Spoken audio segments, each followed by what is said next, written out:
There are a lot of people out there who certainly care deeply what you say about the Florida program. So I will ask you what everyone is asking right now, your impressions and thoughts on the hiring today of Jim McElwain at the University of Florida.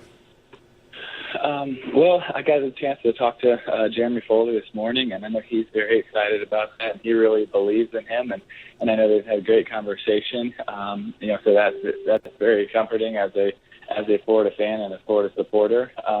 He is someone that has a great track record. He's been in big-time games. He's been in big-time situations, and he's been at a school where there is a lot of pressure. And at Florida, you need to know how to handle big games and a lot of pressure, because that's something that comes with being the head coach at the University of Florida. So I think his time at Alabama will help him for that. I think also going to a place like Colorado State and finding a way to win there is something that's important as well, because he will be helping rebuild this Florida program.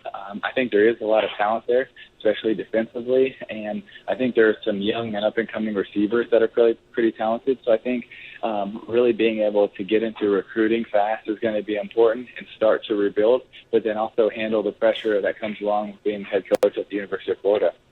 Tim, you certainly know what the offensive side of the ball looks like at the University of Florida. Knowing a little bit, if not a lot, about McElwain in terms of the past, how do you think he can integrate with what Florida currently has, and what do you think needs to change, if anything, in the future?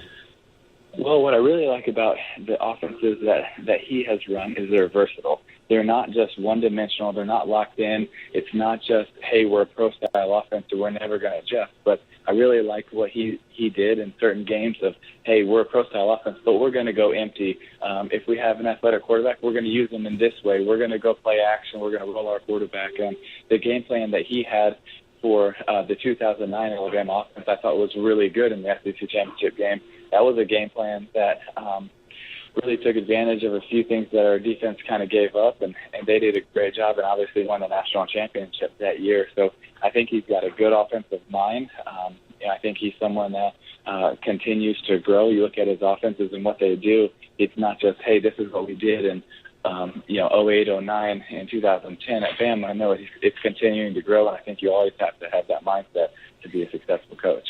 You're a legendary player, but you're also an alum of the school, and you know what fans and alums want to know. How long will it take to get this program back to where you had it and Urban Meyer and your teammates had it in 2006 through 2009? I know it's not an easy question, but what would you tell people?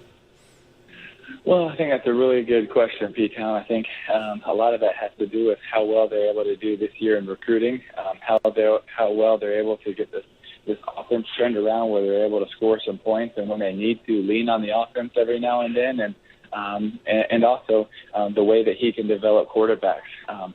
Is Treon Harris going to be the answer? Will Jeff Driscoll make a push at starting next year? Will it be another up-and-comer? I think being able to develop that position will be something that will be very important. Because all those guys have the talent. It is not about not having talent. All those guys won in high school. They have talent. They can throw it. They can run. They look the part. But it's about being able to develop them mentally and decision-making. And if they're able to do that, I think that turnaround could be faster than some people think. Tim, finally, as a prep star somewhere or someone looking to go to a school, what is there about Jim McElwain and the kind of offense he runs that would attract a quarterback or a certain type of quarterback to the University of Florida? Well, as far as quarterbacks, he's made quarterbacks that have kind of been under the radar pretty successful.